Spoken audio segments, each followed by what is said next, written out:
Hello बच्चों, मेरा नाम डॉक्टर उर्मिला है और आज मैं आपके लिए 8वीं कक्षा के हिंदी के पेपर का जो अभी हाफ ईयरली एग्ज़ाम हुए थे उसका सॉल्यूशन लेकर आई हूँ। चलिए देखते हैं। सबसे पहले ये बहुविकल्पीय प्रश्न है। सबसे पहला प्रश्न है, सारे गांव में बदलू मुझे सबसे अच्छा आदमी लगता था। यहाँ बदलू व्याकरण की दृष्टि से किस प्रकार की संज्ञा है? तो यहाँ बदलू जो है एक व्यक्ति विशेष का नाम है, तो इस कारण ये व्यक्तिवाचक संज्ञा है। दूसरा है, बस की यात्रा निम्न में से पाठ की कौन सी विधा है? तो बस की यात्रा एक व्यंग्य है। अगला प्रश्न है, मस्ती का आलम साथ चला हम धूल उड़ाते जहां चले। यहाँ आलम शब्द से क्या अभिप्राय है? तो आलम शब्द से है दुनिया। अगला प्रश्न है, भगवान के डाके कविता के अंतर्गत पक्षियों के पांखों पर क्या तीरता है? तो पक्षियों के पांखों पर सौरभ तीरता है। पांचवा प्रश्न है, क्या निराश हुआ जाए पाठ में लेखक ने रेलवे स्टेशन पर टिकट लेते हुए गलती से कितने रुपए का नोट दिया था? उत्तर है 100 रुपए का। अगला प्रश्न है, यह सबसे कठिन समय नहीं किस प्रकार की कविता है? तो यह एक आशावादी कविता है। अगला प्रश्न है, जग में बैरी कोई नहीं जो मन शीतल होए। ये पंक्ति किस कवि द्वारा रचित है? यानी इस पंक्ति को किसने लिखा है? सही उत्तर है कबीर ने।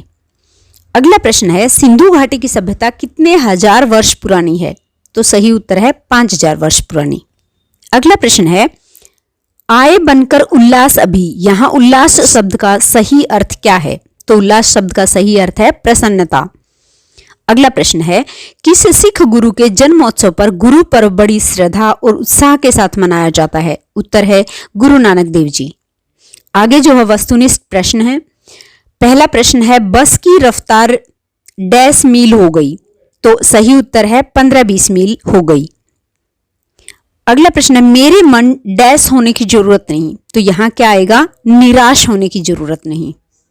अगला प्रश्न है, हमें किसकी जाति नहीं पूछनी चाहिए? उत्तर है साधु की।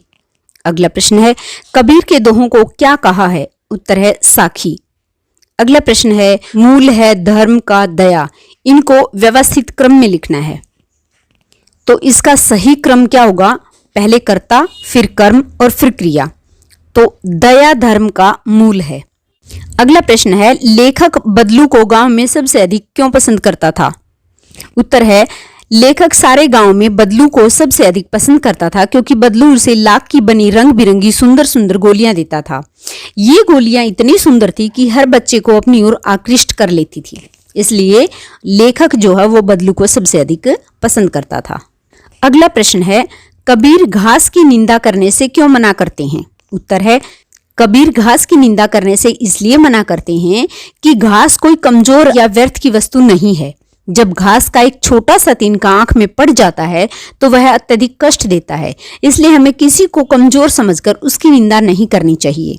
अगला प्रश्न है, महान गणितज्ञ भास्कराचार्य का गणित के क्षेत्र में क्या योगदान रहा? उत्तर है, महान गणितज्ञ भास्कराचार्य ने गणित के क्षेत्र में बहुत योगदान दिया। शून्य की अवधारणा देने के साथ गणित के विभिन्न क्षेत्रों जैसे त्रिकोणमिति, बीजगणित, अंकगणित, ऋणात्मक संख्याओं के अध्ययन में भी मौलिक योगदान दिया, जिनका वर्णन इनकी जो पुस्तक है सिद्धांत शिरोमणि और लीलावती नामक रचना में संकलित है। यानी ये इसकी 2 पुस्तकें हैं, सिद्धांत शिरोमणि और लीलावती। इन दोनों पुस्तकों में इन सभी चीजों का वर्णन किया हुआ है।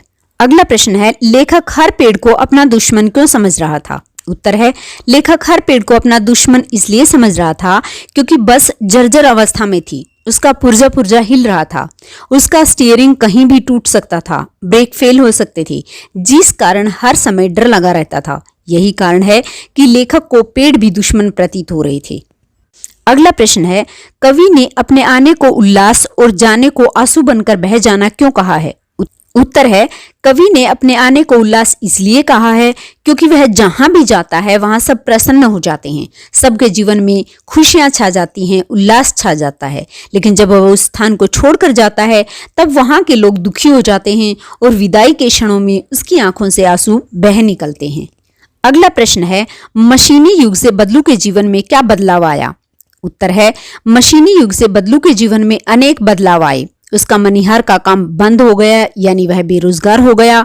काम न करने के कारण उसका शरीर ढल गया, उसके माथे और हाथों की नसें उभर आई। अब वह बीमार रहने लगा, चिंतित रहने लगा और उसे फसली खांसी हो गई। अगले प्रश्न में कुछ पंक्तियां दे रखी हैं। क्या पंक्तियां हैं?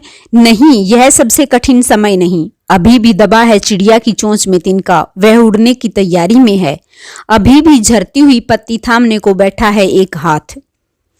अब इन पंक्तियों को पढ़कर आगे जो प्रश्न दिए हुए हैं इनके जवाब देने हैं। चलिए प्रश्न करते हैं।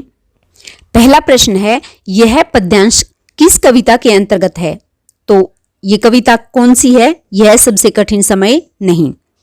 अगला प्रश्न है, चिड़िया चोंच में तिनका दबाकर उड़ने की तैयारी में क्यों है? क्योंकि चिड़िया उस तिनके से अपना घोंसला बनाना चाहती है। अगला प्रश्न, तिनका शब्द किसका प्रतीक है? तिनका शब्द आशावादी दृष्टिकोण या उम्मीद का प्रतीक है। अगला प्रश्न, कठिन शब्द का विलोम क्या होगा? विलोम होता है उल्टा, तो कठिन का उल्टा क्या होगा? सरल। और अगला प्रश्न है, उक्त पद्यांश के रचयिता कौन है? कवयित्री जया जादवानी। अंतिम प्रश्न है, अकबर मुगल खानदान का कौन सा शासक था? उसके व्यक्तित्व की क्या विशेषताएं थी? उत्तर है, अकबर मुगल खानदान का तीसरा शासक था। अकबर बहुत अधिक शक्तिशाली, गुणवान, साहसी, पराक्रमी, महत्वाकांक्षी व्यक्ति था। वह योग्य सेनानायक था। इन सब के साथ साथ वह विनम्र और दयालु था। आदर्शवादिता और स्वप्नदर्शिता उसमें कूट कूट कर भरी हुई थी। वह जनता के दिलों में अपने लिए विशेष स्थान बनाना चाहता था। वह अखंड भारत का स्वप्न देखता था। अकबर हिंदुओं और मुसलमानों को समान रूप से लोकप्रिय था। पराजित शत्रुओं के प्रति वह मानवोचित व्यवहार करता था, परंतु विरोधियों को वह कभी भी क्षमा नहीं करता था। तो इस प्रकार ये विशेषताएं थी मुगल शासक अकबर की। इसी के साथ ये वीडियो समाप्त हुई। अगर वीडियो अच्छी लगे तो इसे लाइक और शेयर जरूर करें। धन्यवाद।